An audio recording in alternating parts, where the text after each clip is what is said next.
Hello, my name is Hans George Campbell, and today I thought I'd work on one of my Amiga 2000 computers. So let's get started.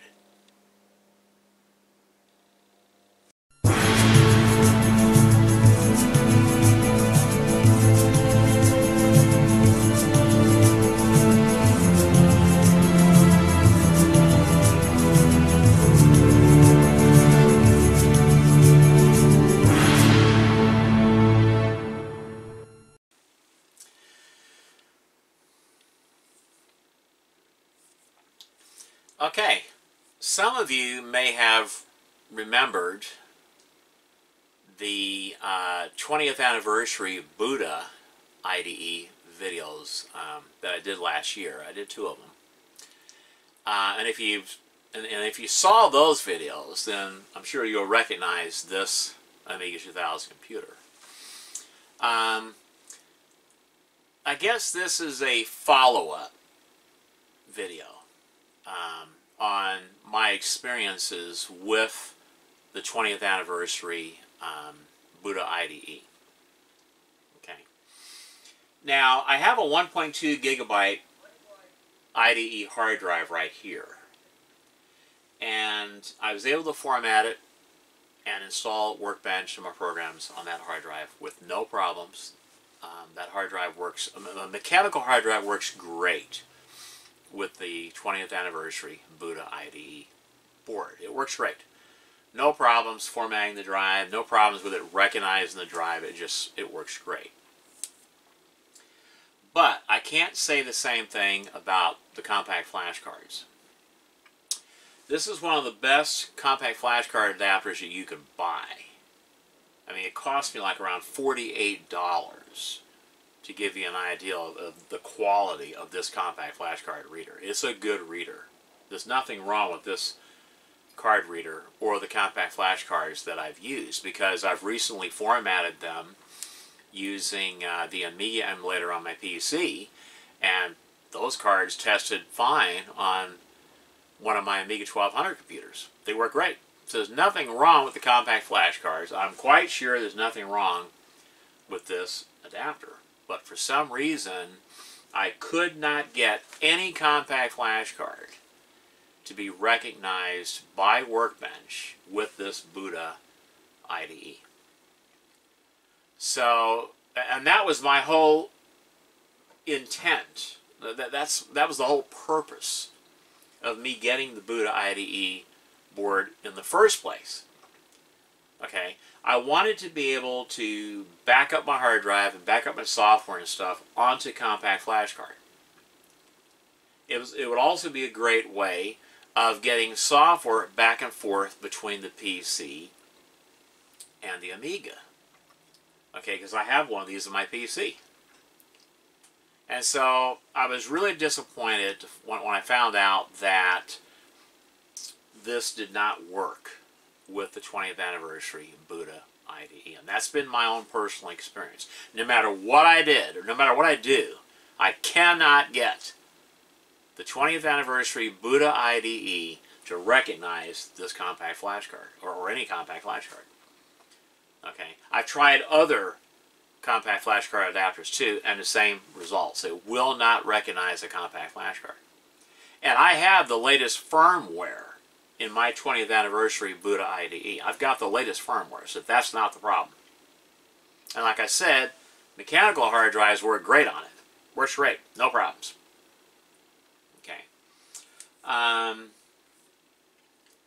So, and I think the guy over there at the company that sells these 20th anniversary Buddha IDE cards, I think he admitted as a response to some comments that were left, that the board was not really designed to work with compact flash cards. He actually said that. He admitted that.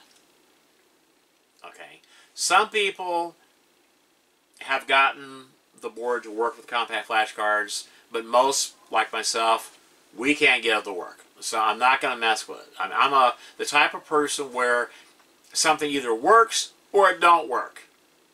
That's the way I am. If it don't work, I'm not going to waste my time on it anymore. I just won't do it. So what I've decided to do is remove this compact flash card adapter out of here and install it in my Pentium 2 build. Because it'll work great in my Pentium 2, you know. And then I'm going to move this 1.2 gig hard drive, IDE hard drive, down here because it works fine with the Buddha IDE. No problems at all. And then I'm going to install a second, I think these are Teacs. Yeah, these are Teac disk drives right here. I'll install this as DF1 in this way because I like having 2 disk drives in my Amiga 2000 computers. And also, I thought I'd make this video because it's got the whole Halloween orange and black theme going on. And this is October, and Halloween's quickly approaching. So I thought, well, yeah, why don't I work on my orange and black Amiga 2000 today, just in time for Halloween? So, yeah, that's what I'm going to be doing today, right now, in front of the camera. I thought while I was working on this, I might as well just turn on the camera and let you guys watch. So, let's get going. Okay, so the first thing we want to do is you want to slide this cover off.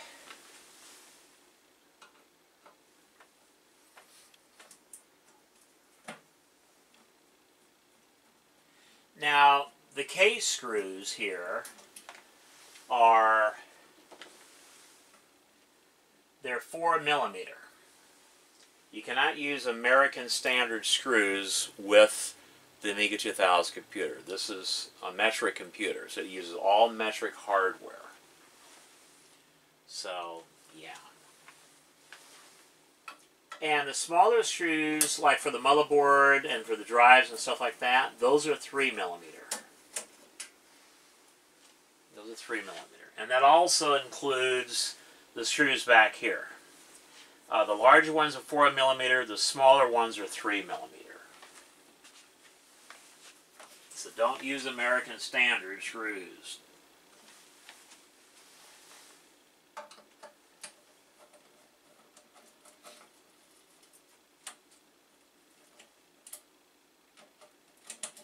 Okay.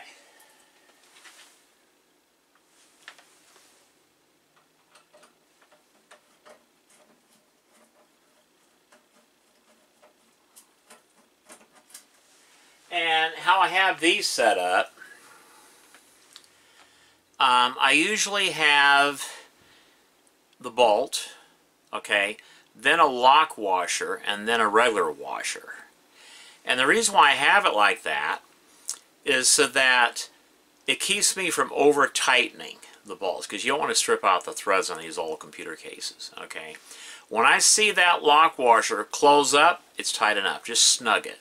And that lock washer helps keep this bolt tight, keeps it from loosening up without over-tightening. So, yeah, I just thought I'd show you that. I do that with the 3mm bolts as well.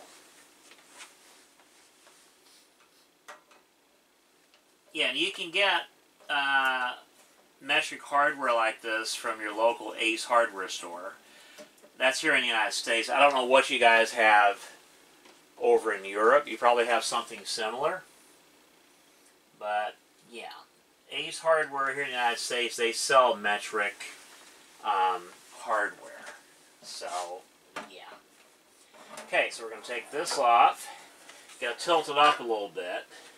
Because if you don't, that back centerpiece there in the back, that screw, that threaded screw mount right there, that will catch on your ribbon cables. So you don't want that. So, yeah.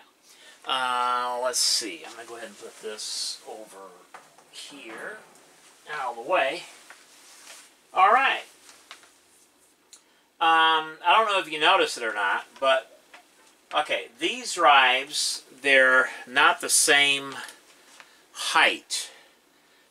Okay, they're not the same height as your normal Amiga 2000 disk drives. Okay, so what I found out, I usually take these aluminum covers off, and then I lightly spray paint it with a satin black paint. Just enough where it feathers like that. Well, like you see the way I did there, how it feathers, you know? And then I pop this piece back on.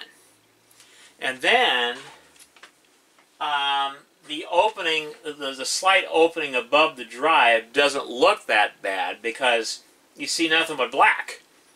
So it doesn't really stand out. It doesn't really show up like it would if this was left a shiny silver color. That would stand out like a sore thumb. And so that's how you make these smaller drives like this look a little bit better.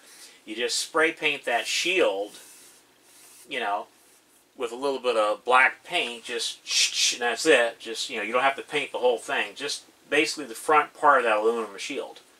And then when it dries, you pop it back on the drive, and you'll see what it looks like when I get it all put back together. But anyway, okay, we've got to, let's see. Okay, yeah, this is going to take a lot.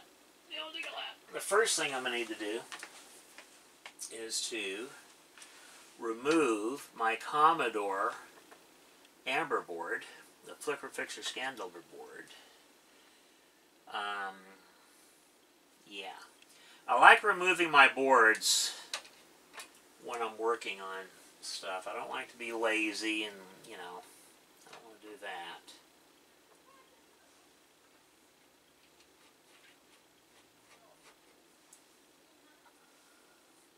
And I use one of these screwdrivers here to keep from stripping out those fine pitch threads on the 3mm bolts. You know, I use that one, so yeah. Okay, well,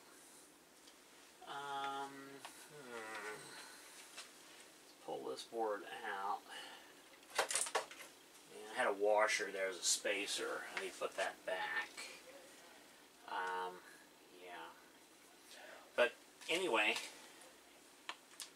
that's my Commodore. The Commodore, what?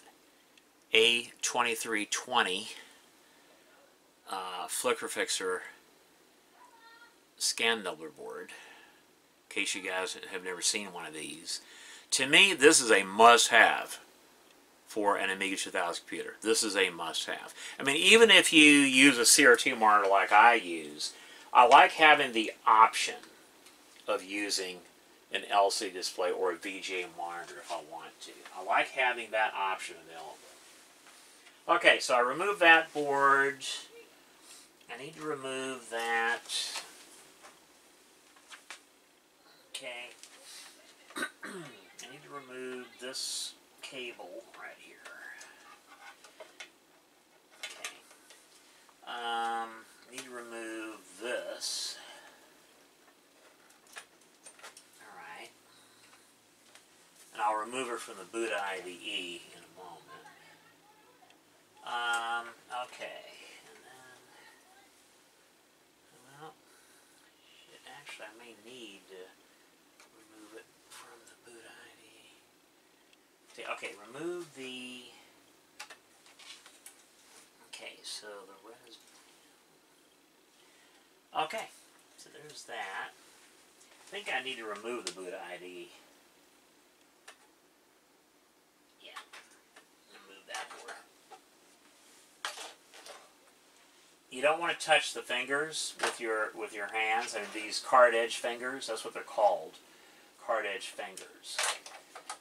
Because the oils from your fingertips or from your hands can cause those to oxidize real fast. So, yeah. Alrighty, so there is the 20th anniversary Buddha IDE board. I'm going to be reinstalling this in a moment. So, but yeah, I need to take it out for the time being because I need to put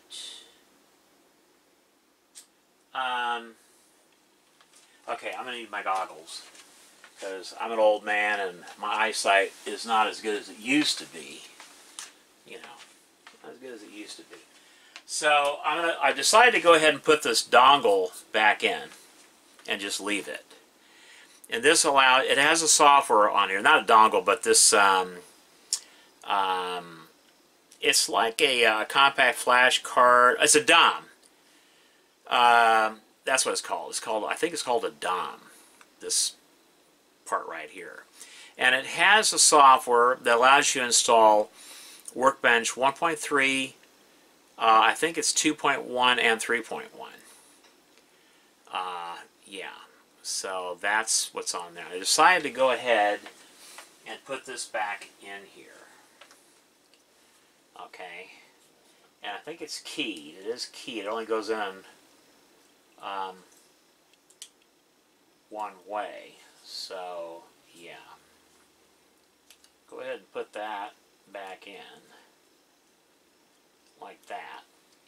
Now, it requires power. And so, that's what this jumper right here is for. You got to put this jumper in here. Now, you have to remove this jumper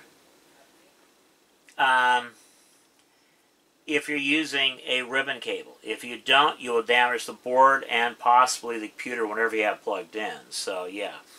If you're not using the DOM, okay, and you have a ribbon cable plugged in here, then you need to remove that jumper, or else you'll damage the board and possibly the Amiga 2000, whatever you have plugged in. So yeah, it's important that you remove that if you're not using this DOM and you have a ribbon cable plugged in. Okay, just thought I'd mention that. So yeah, I'll plug that back in a moment. I'm not ready for that right now. I think I'll take another sip of my coffee. Let me hang up my goggles. I don't need them right now. Okay, so let me take another sip of my delicious coffee. I don't want to drink over my Amiga 2000.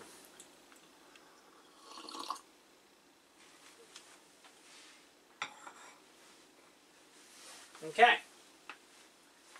So, okay, put this ribbon cable over here because I'm gonna need this ribbon cable. So put that over there. Okay, so what I need to do now is I need to remove my Commodore 030 processor board. And I think this one has a full 4 megabytes of memory, if I'm not mistaken. It's got a full 4 megabytes of memory.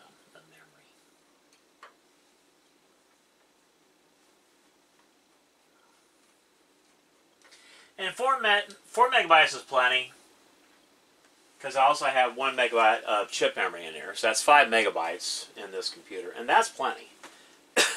That's all you really need for most stuff that you're going to be doing on an Amiga 2000, you know.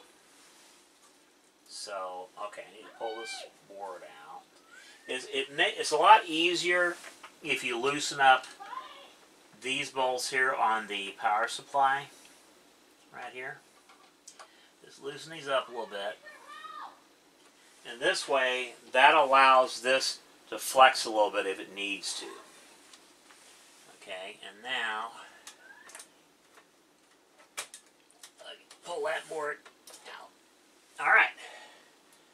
So, there is my Commodore 030 board that was in this computer. I'll reinstall this because I do use this board. Yeah. Okay, so I'll reinstall that in a moment. Okay, so I'm going to go ahead and put this over here for the time being. Alright. Okay, so I got that out. So now I can remove, I need to remove this hard drive power right here. Oh, come on. Okay, so that's removed. And I think we need to remove, okay, I need to get this, I I need to get that dry bay off of there. Yeah, I need to get that dry bay off of there.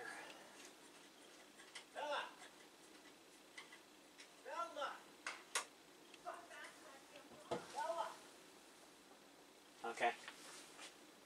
There's that.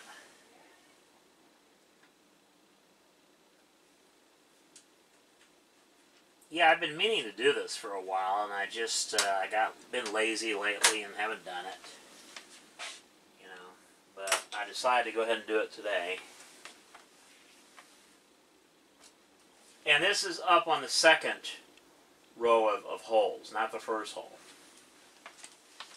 So let me put this back in there.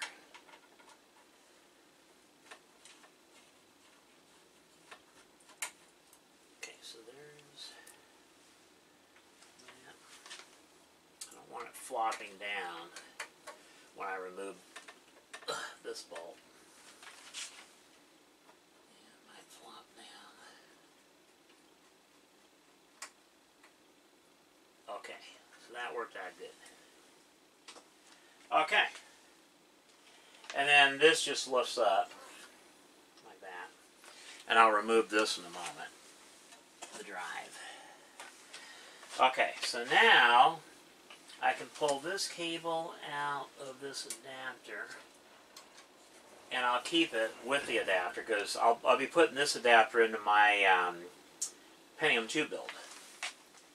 So alright, so I need to remove this with that.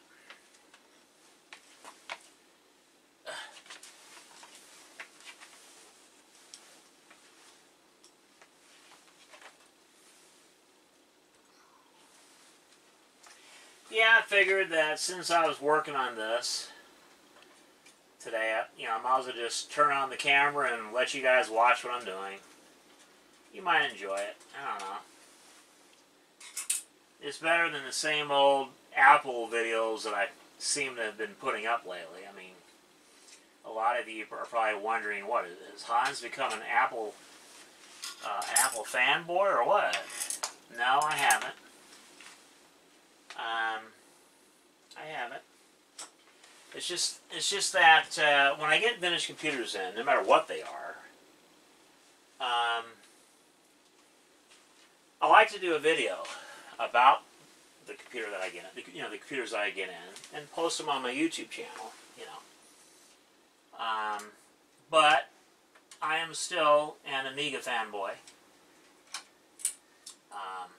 The Amiga computer is my favorite computer of all time, especially the Amiga 2000. And it will always be my favorite computer of all time. And I think that's true for many of us. I mean, there's just something about this computer that we love. We love our Amiga computers. That's just the way it is. We love our Amigas. See, and that's the adapter that I put in last year. So it's a really nice adapter, really nice adapter. And I put this amber LED there so I can tell, when there's activity on the compact flash card. But yeah, this works really well. It's a really nice adapter. Yeah. Okay, so that will go in with this cable for my Pentium 2 computer. I'm going to put it over here for the time being. Yeah, just put it there. And I'll put the ribbon cable with it so I don't lose it. Okay. Alrighty. So, what I need to do now is move this out of the way. Okay. Let me take another sip of my coffee. Yeah, I gotta have another sip of my coffee.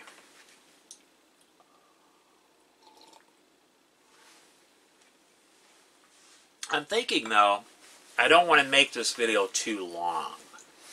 So I think I'm going to break it up. I'm going to stop right here. And this will be the end of part 1. And I'll continue working on this in part 2. Okay, so stay tuned for part 2. My name is Hans George Campbell, and until next time.